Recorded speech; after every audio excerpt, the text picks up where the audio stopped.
Vou pedir ao Júnior mesmo que nos faça a leitura da pergunta e a resposta da pergunta 55. Pergunta de número Pergunta de número 55. 55. Como faz Cristo a sua intercessão? Resposta: Cristo faz a sua intercessão apresentando-se em nossa natureza continuamente perante o Pai no céu, pelo mérito da sua obediência e sacrifício cumpridos na terra, declarando ser a sua vontade que seja aplicado a todos os crentes, respondendo a todas as acusações contra eles, adquirindo-lhes paz de consciência, não obstante as faltas diárias, dando-lhes acesso com confiança ao trono da graça e aceitação das suas pessoas e serviços. Amém. Obrigado.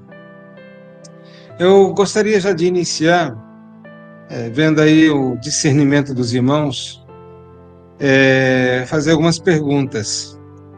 E os irmãos sabem que Jesus, ele tem 3 ofícios, né?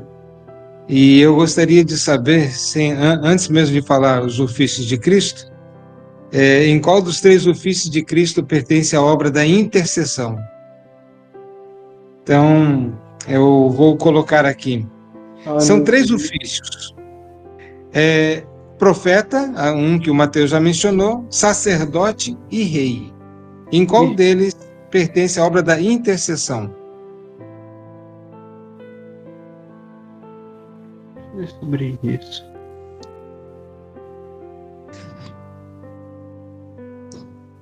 Um desses 3. Celino Júnior colocou como sacerdote.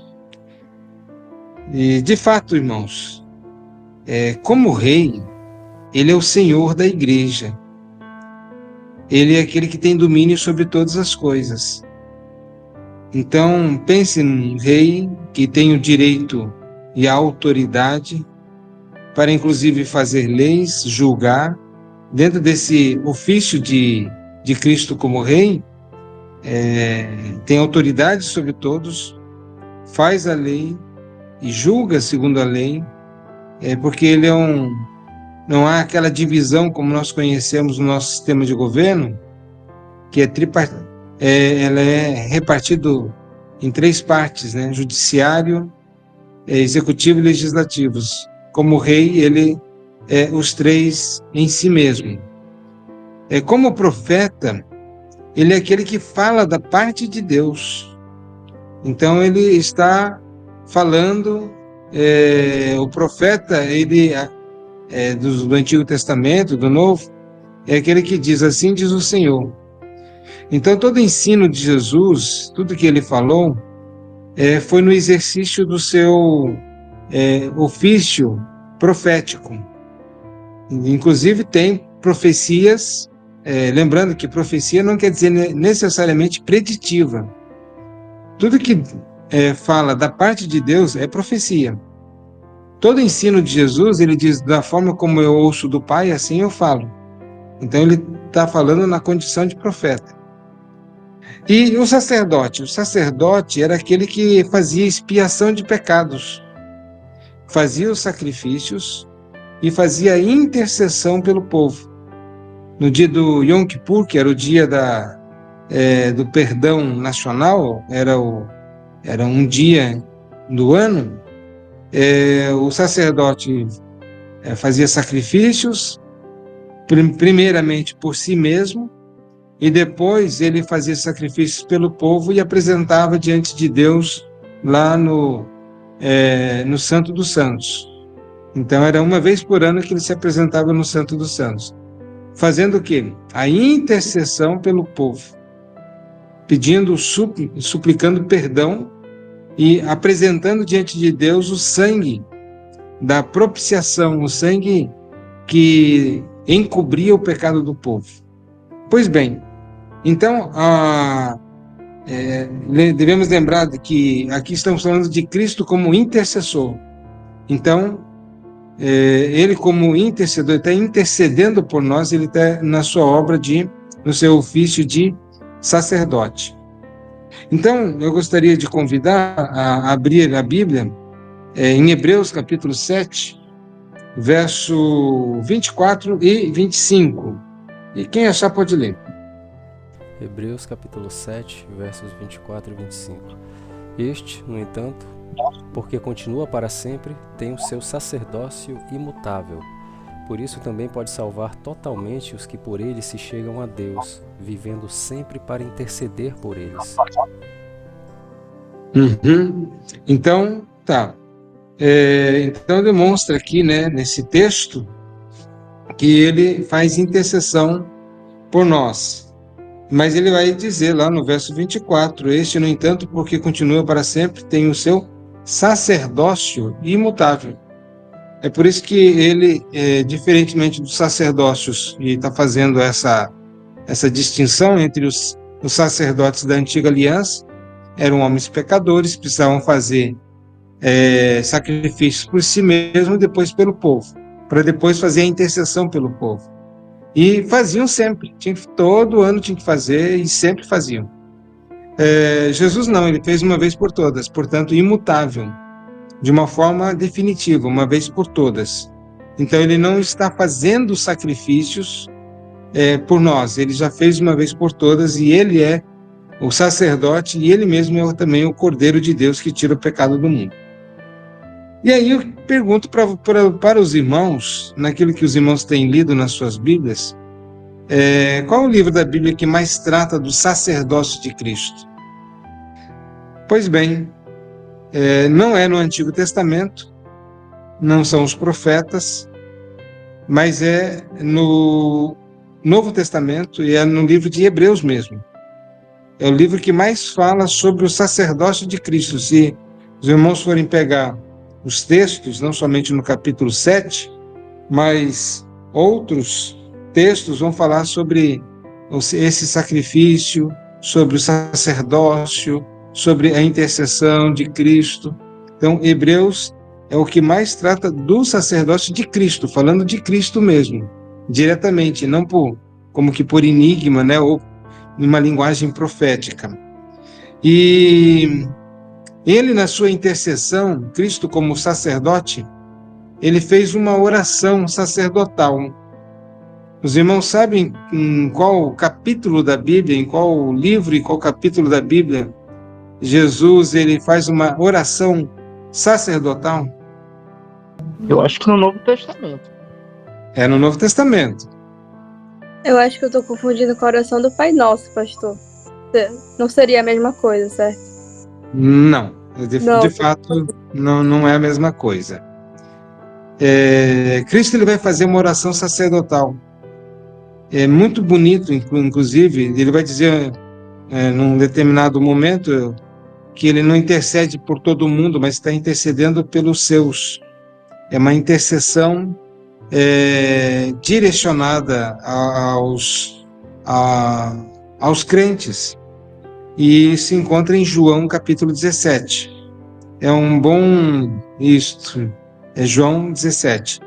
É um capítulo muito interessante para os irmãos lerem, e até porque realmente é importante se saberem, né? Se alguém perguntar onde é que está a oração sacerdotal de Cristo, saber o que é no Novo Testamento, saber que é no Evangelho de João e é no capítulo 17. A quem Cristo faz intercessão pelo seu povo? Ou diante de quem Cristo está intercedendo? A quem ele intercede? Aí já... O meio que ele faz intercessão? Não o meio. A quem? Na verdade, ela aí já deu a resposta aí, tá? É a Deus Pai. Então,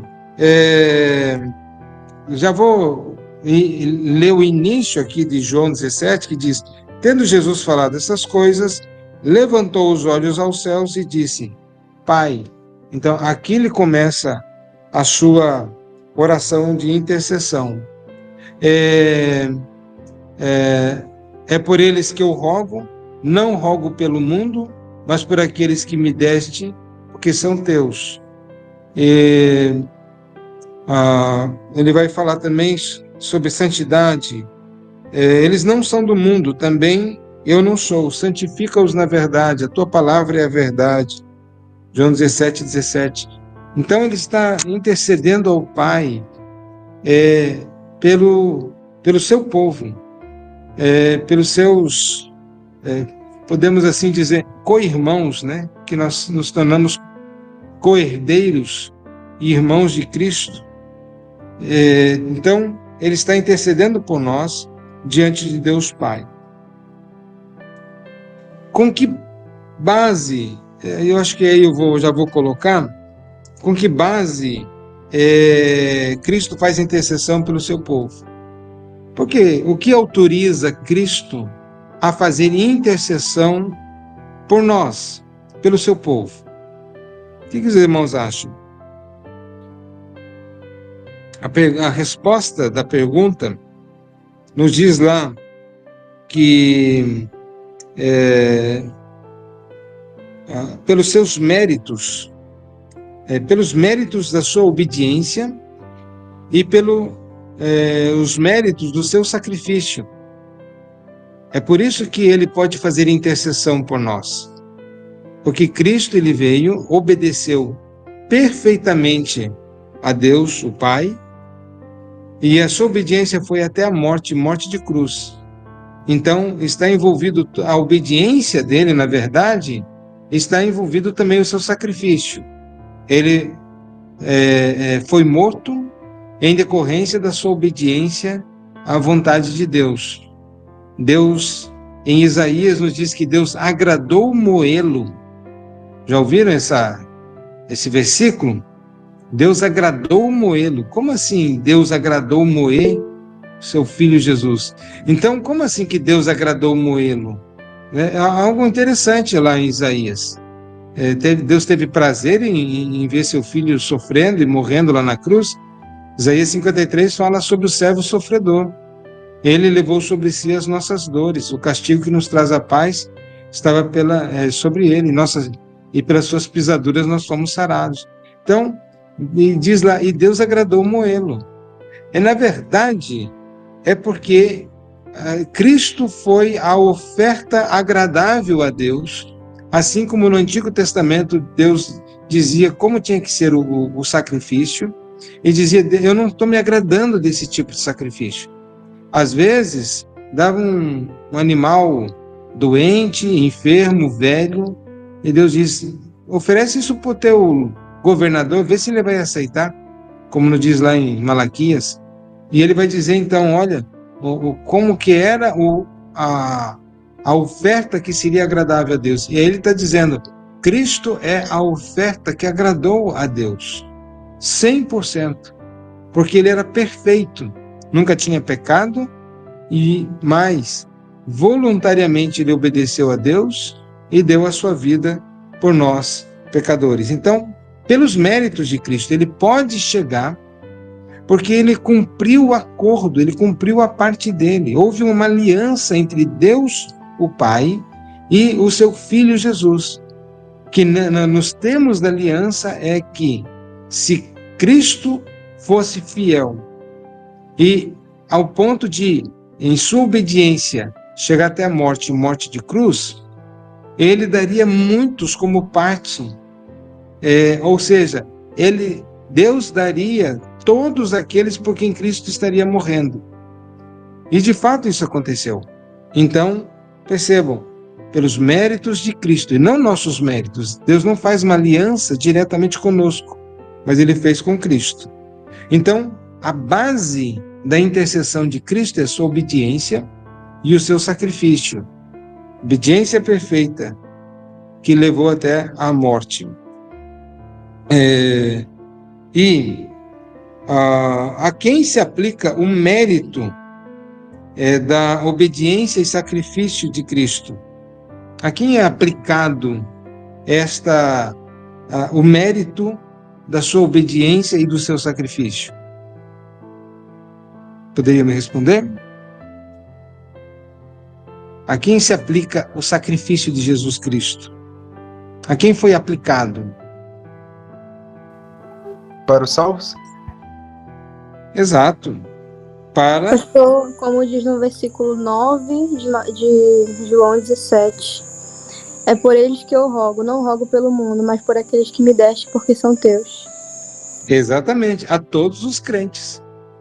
Mas agora percebam que Cristo ele faz uma distinção entre os do mundo e os dele. Ele vai fazer essa distinção, na verdade a Bíblia faz, desde Gênesis até Apocalipse. Tá? Quem são os do mundo? Bom, os do mundo são aqueles que estão sem Cristo. E quem são os de Cristo?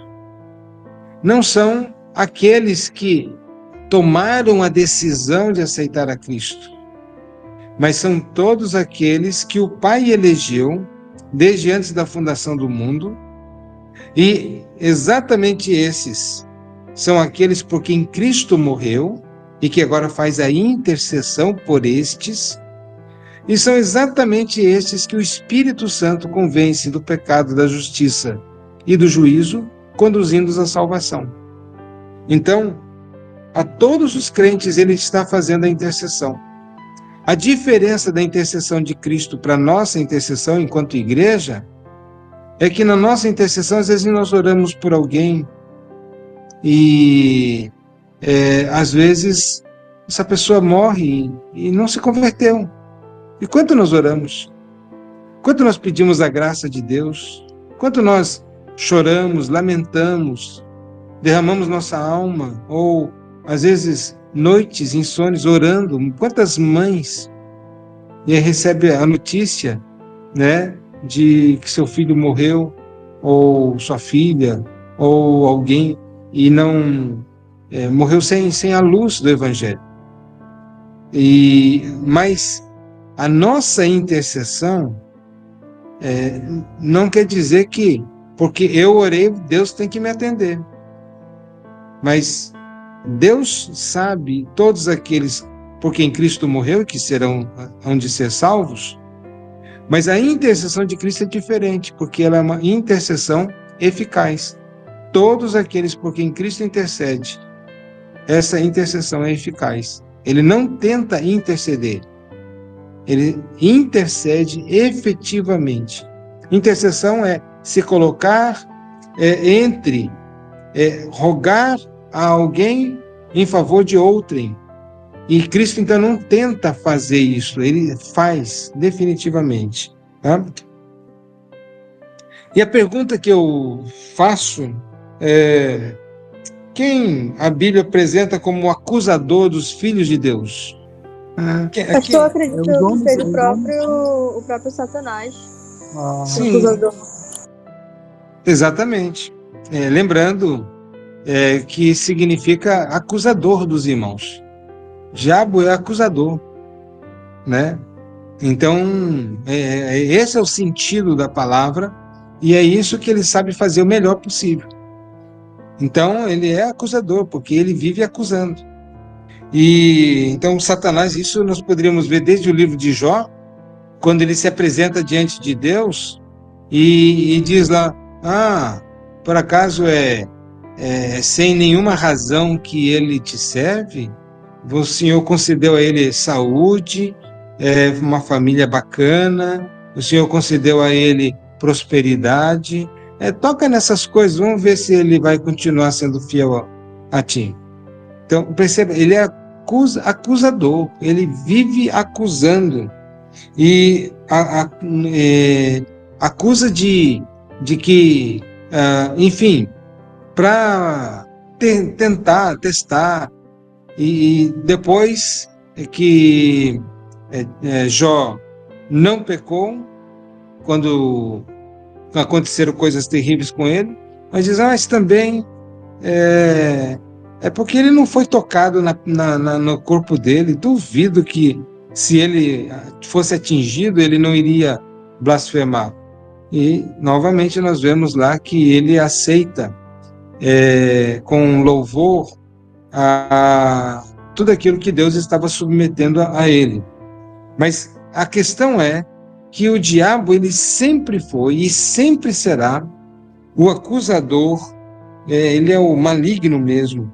Aí poderíamos ver, como disse em Jó, Apocalipse, Zacarias e tantos outros textos na Bíblia que diretamente ou por inferência fala desta obra de Satanás, tá? E isso é importante. Por que é importante? Porque Cristo, ele intercede por nós diante das acusações de Satanás contra os crentes, né?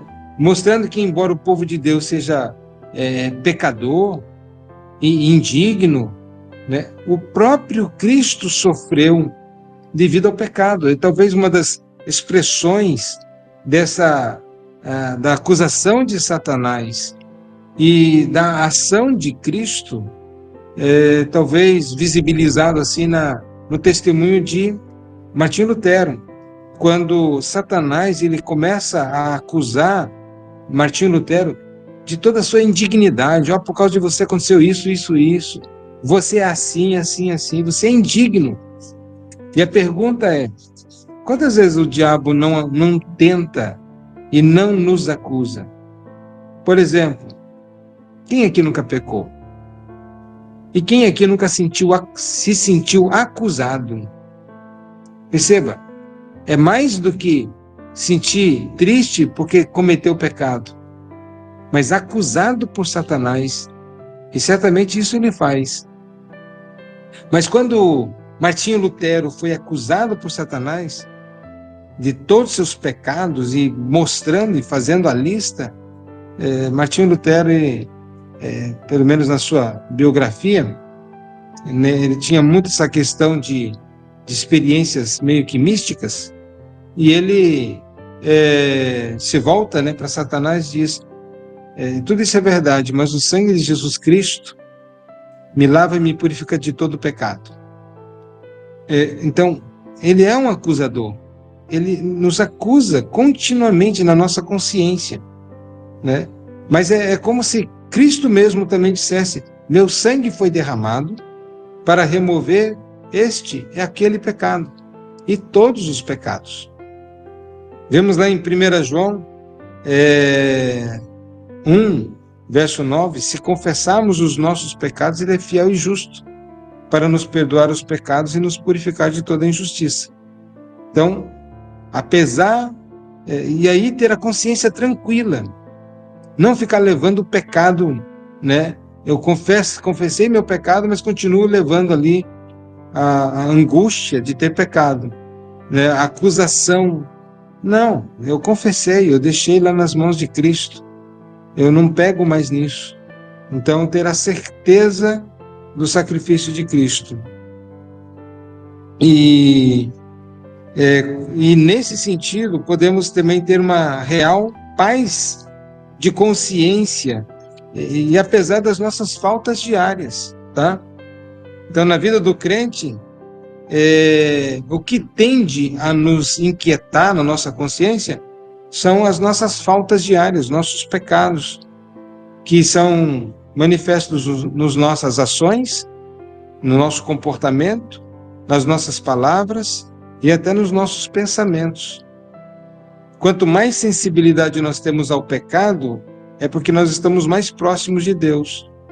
Quanto mais pecamos e não sentimos nada, na verdade isso que é preocupante. Mas quanto mais próximo de Deus nós estamos, mais vamos sentir o peso do pecado e mais a acusação na consciência. Mas daí podemos lembrar e trazer a nossa memória de que realmente, se confessarmos nossos pecados, ele nos purifica de todo pecado. Salmo 32 vai dizer isso. Salmo 51 vai dizer isto, que são orações confessionais, né? São salmos confessionais, e onde o pecador ele tem alívio ao confessar o pecado e ter a certeza do perdão que vem de Deus. Então, essas são algumas perguntas, né, que eu faço assim para os irmãos pensarem um pouco, mas vamos ver alguns textos da Bíblia, e aí eu convido quem puder, por favor, Cristo faz intercessão comparecendo em nossa natureza continuamente diante do Pai no céu. Alguém pode ler Hebreus 1:3 e 9:24?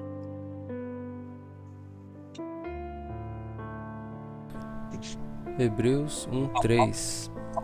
Ele que é o resplendor da glória e a expressão exata do seu ser, sustentando todas as coisas pela palavra do seu poder, depois de ter feito a purificação dos pecados, assentou-se à direita da majestade nas alturas. Percebam, ele assentou-se à direita da majestade nas alturas. Ele faz a intercessão comparecendo em nossa natureza, como homem. Depois que ele ressuscitou dentre os mortos, subiu aos céus e ele comparece diante de Deus Pai. Era necessário que o sacerdote fosse alguém semelhante a nós. Não podia ser um anjo, por exemplo. Não podia ser o Filho, a segunda pessoa da bendita Trindade, na sua condição divina e não encarnada. Ele não poderia ser sumo sacerdote. Ele, para ser sumo sacerdote, ele tinha que ser alguém, tipo assim, humano. E ele veio, por isso a encarnação do Verbo, né? E ele, então, depois de ter feito essa purificação, ele fez a purificação, assentou-se à direita de Deus Pai. Então, ele faz a intercessão agora, assentado à direita de Deus Pai Todo-Poderoso.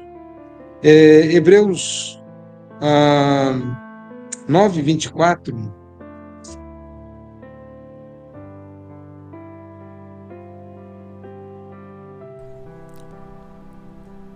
Hebreus 9:24. Isto. Porque Cristo não entrou em santuário feito por mãos, figura do verdadeiro, porém no mesmo céu, para comparecer agora por nós diante de Deus. Então comparece diante de Deus, mas lembre, em nosso favor. E a sua intercessão, as suas orações, elas são eficazes, né? São ouvidas por Deus. Então a intercessão que ele faz em nosso favor, e não pode ser de outra forma, é óbvio. A intercessão de Cristo no céu fundamenta-se também nos méritos do seu sacrifício e obediência. Então, Hebreus 9, verso 12.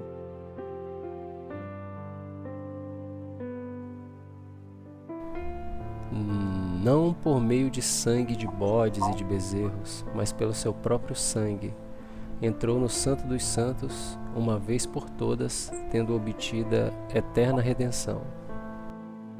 Então, ele diz aqui, né, na resposta, que é pelo mérito da sua obediência e sacrifício. E aí o texto de Hebreus vai dizer que ele não entrou lá com sangue de bodes, de cordeiros, touros, ou seja o que for, mas pelo seu próprio sangue, ou seja, pelo seu próprio sacrifício. E esse sangue é que ele apresenta diante de Deus Pai para fazer a expiação de pecados, para fazer o pagamento da dívida. Lembre, a alma que pecar, essa morrerá. Onde todos nós pecamos, todos nós deveríamos morrer. Quando Cristo morre, e ele não morre por uma única pessoa, mas ele morre por um povo. Ele substitui um povo. Ele substitui os eleitos, aqueles a quem ele deseja salvar.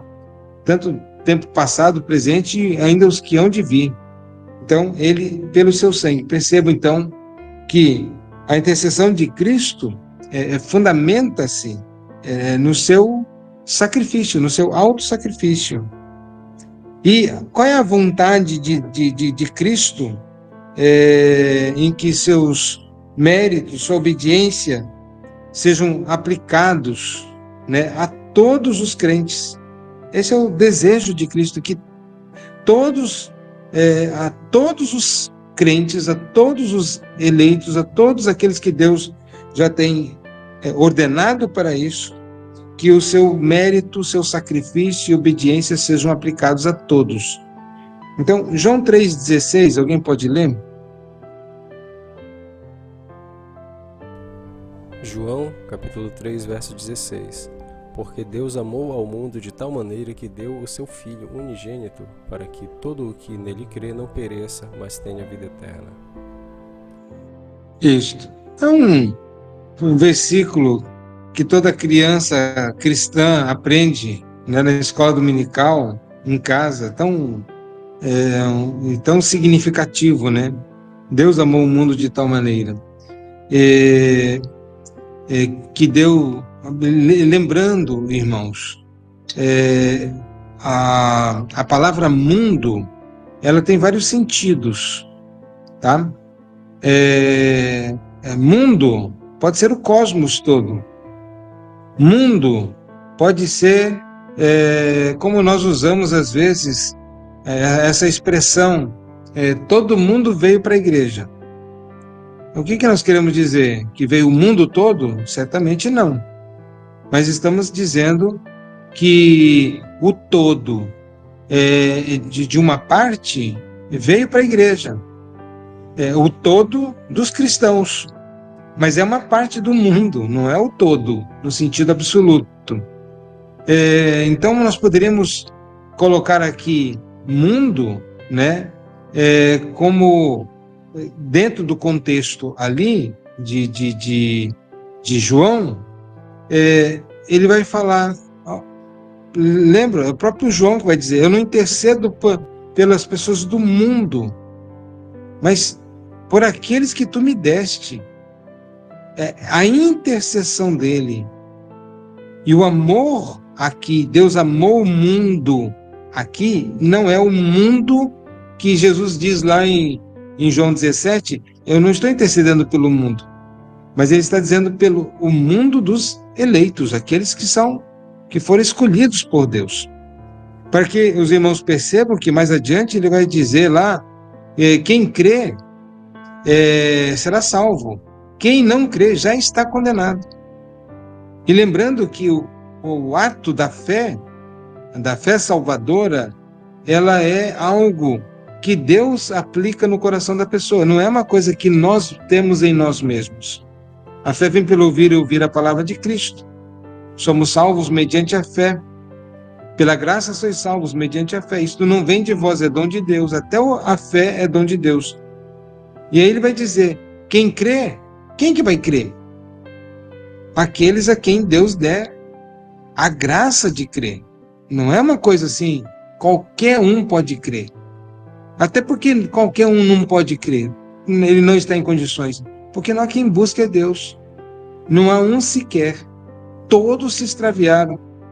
E isto é algo que é dito no Antigo Testamento, é repetido no Novo Testamento, e dizendo a totalidade da humanidade em decadência estão, porque todos estão mortos nos seus delitos e pecados, e morto não pode buscar.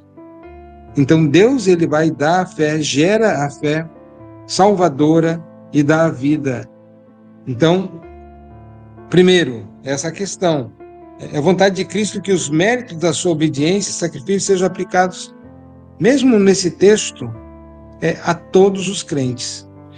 E Hebreus, João 17, verso 9. É por eles que eu rogo, não rogo pelo mundo, mas por aqueles que me deste, porque são teus. Agora lê o verso 20. Não rogo somente por estes, mas também por aqueles que vierem a crer em mim, por intermédio da sua palavra.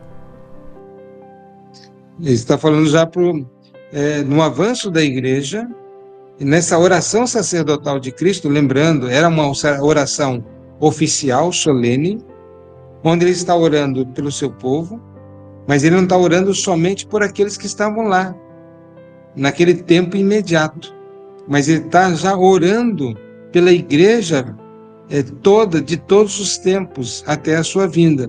Então, não rogo somente por estes agora, mas também por aqueles que vierem a crer em mim. e que vão crer por intermédio da palavra. Não existe outro meio de crer. Mas vamos abrir ainda o verso 24, Júnior. Verso 24. Pai, a minha vontade é que onde eu estou, estejam também comigo os que me deste, para que vejam a minha glória que me conferiste, porque me amaste antes da fundação do mundo. A vontade de Cristo é que esses méritos dele, os méritos da obediência e sacrifício, sejam aplicados de maneira que todos aqueles, para que onde ele estiver, os eleitos também estejam e vejam a sua glória. A minha vontade é que onde eu estou estejam também comigo os que me deste. Ou seja, não é qualquer um, mas aqueles a quem Deus, o Pai, concede. Cristo, mediante a sua intercessão no céu, responde a todas as acusações contra o seu povo. E aí eu peço para abrir lá em Romanos 8, verso 33 e 34. Romanos 8, versos 33 e 34. Quem intentará acusação contra os eleitos de Deus? É Deus quem os justifica. Quem os condenará? É Cristo Jesus, quem morreu, ou antes, quem ressuscitou, o qual está à direita de Deus e também intercede por nós. Isto. Quem vai acusar? Percebam, quem intentará acusação nesse sentido? Ninguém pode acusar aqueles que estão em Cristo. Quer dizer, nem intentar acusação contra os eleitos de Deus. E lembrando a palavra eleição, é Deus quem os justifica, quem os torna justos. Quem vai condenar? Só tem um que pode condenar. Aquele que é o juiz sobre todas as coisas. Mas a partir do momento em que ele é o nosso Salvador, ele não é o nosso acusador, nem o nosso condenador. Ele é o nosso Salvador. Então, aquele que poderia e está na condição de condenar, ele é o mesmo que nos defende. É claro que ele vai julgar os vivos e os mortos, julgar os réprobos, mas aos seus filhos ele há de interceder por nós como nosso intercessor. E Cristo, mediante a sua intercessão no céu, ele obtém algo muito interessante para nós. Então, vamos abrir lá em Romanos, capítulo 5, 1 e 2. Romanos, capítulo 5, versos 1 e 2. Justificados, pois, mediante a fé, temos paz com Deus por meio de nosso Senhor Jesus Cristo, por intermédio de quem obtivemos igualmente acesso, pela fé, a esta graça na qual estamos firmes e gloriamo-nos na esperança da glória de Deus. Ok. Eu gostaria só de fazer uma distinção entre paz com Deus e paz de Deus. A paz com Deus é a nossa justificação. Nós éramos inimigos de Deus e assim que fomos justificados, Deus não é mais o nosso inimigo, tá? Nós não seremos condenados, então nós temos a paz com Deus. A ideia de inimigos que fizeram reconciliação. E fizemos a reconciliação por Cristo Jesus. Na verdade, Ele nos reconciliou. Agora, tem a paz de Deus. E essa paz, às vezes, nós perdemos. A paz com Deus nós não perdemos. Mas a paz de Deus, se você está em pecado, você muitas vezes vai ficar angustiado. Vai ficar com a consciência pesada, tá? E muitas vezes vai perder também a sua alegria. E muitas vezes vai chegar a perder a alegria da salvação, mas não vai perder a salvação. Mas lembramos que em Cristo nós temos a paz com Deus, mas também em Cristo, e por causa de Cristo e do seu perdão, nós temos a paz de Deus. A paz com Deus me faz, assim, mesmo que eu esteja em pecado, mesmo que eu tenha fracassado, eu tenha falhado, eu eu sei em quem tenho crido. Eu sei o que Jesus fez por mim, eu sei que estou salvo em Cristo. Então, percebam, a justificação e essa paz não pode ser roubada. Agora, aquilo que o salmista experimentou, o Davi, enquanto eu calei os meus pecados, me envelheceram os meus ossos pelos seus constantes gemidos. E ele vai dizer, na sua oração penitencial, em Salmo 51, ele vai dizer, restitui-me a alegria da tua salvação. Ele perdeu a alegria, mas não perdeu a salvação. Ninguém perde salvação, mas podemos perder a alegria. Então, Cristo, mediante a sua intercessão no céu, obtém a paz da consciência para com seu povo. No seu relacionamento agora, eu sei que eu não estou mais debaixo de condenação, a despeito, inclusive, dos seus fracassos diários, eu ainda tenho aquela paz com Deus. Até porque todos nós falhamos todos os dias, infelizmente. Estamos crescendo na graça, no conhecimento e em santidade, mas ainda assim falhamos. Podemos chegar no final de um dia como esse e dizer, Senhor, me perdoe, porque eu não te amei como deveria ter amado. Portanto, ninguém pode bater no peito e dizer, eu não pequei hoje. Só você não ter amado a Deus como Ele merece ser amado, você já pecou. Pecar é errar o alvo, da palavra em grego, hamartia. Tá? Efésios 1:6, alguém pode ler?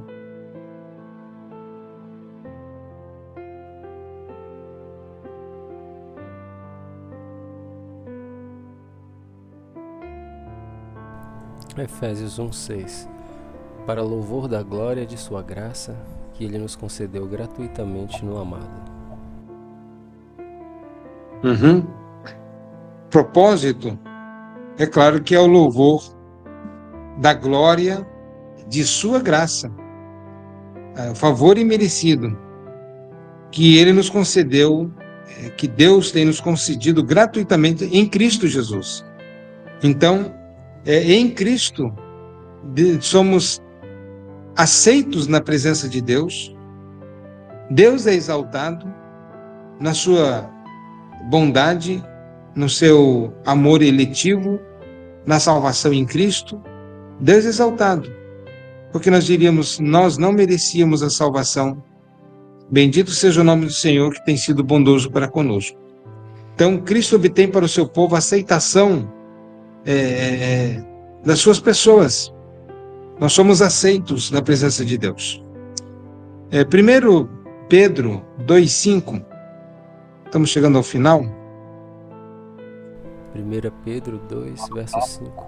Também vós mesmos, como pedras que vivem, sois edificados casa espiritual para serdes sacerdócio santo, a fim de oferecerdes sacrifícios espirituais agradáveis a Deus por intermédio de Jesus Cristo.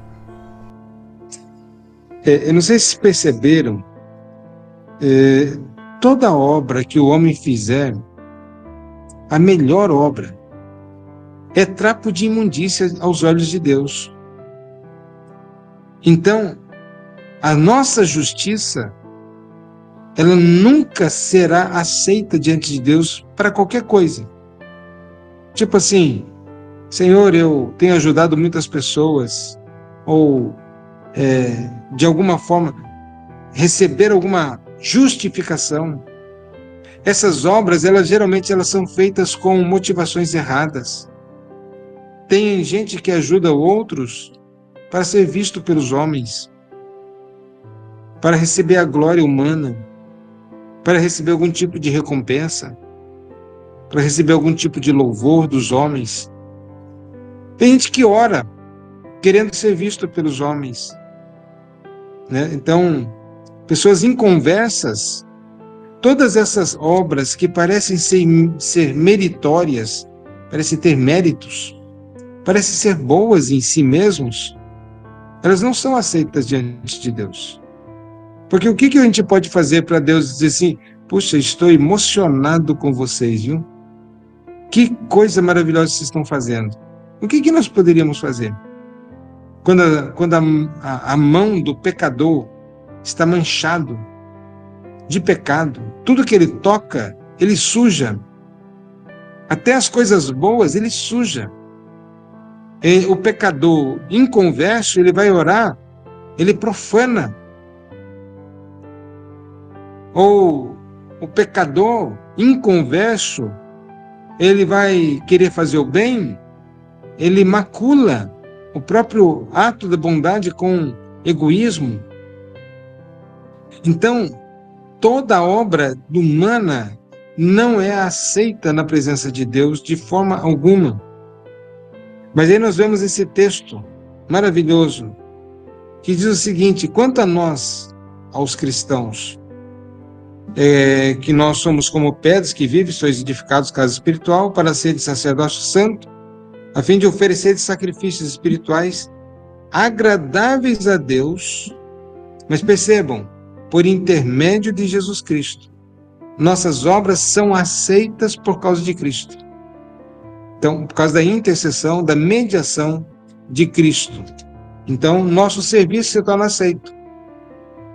Deus vê com favor as nossas obras. Veja, não estou dizendo dos inconversos, estou falando dos cristãos salvos. E por fim,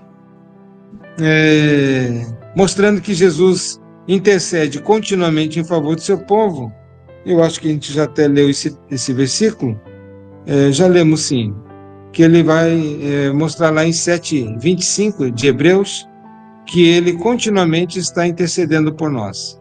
Então, é uma coisa contínua, né? Contínua. Ele intercede por nós continuamente em favor do seu povo, salvando totalmente, não parcialmente, mas totalmente, aqueles por quem ele morreu. Então, esse é o assunto de que modo Cristo faz a intercessão. E aí eu pergunto se há alguma dúvida, alguma pergunta, alguma colocação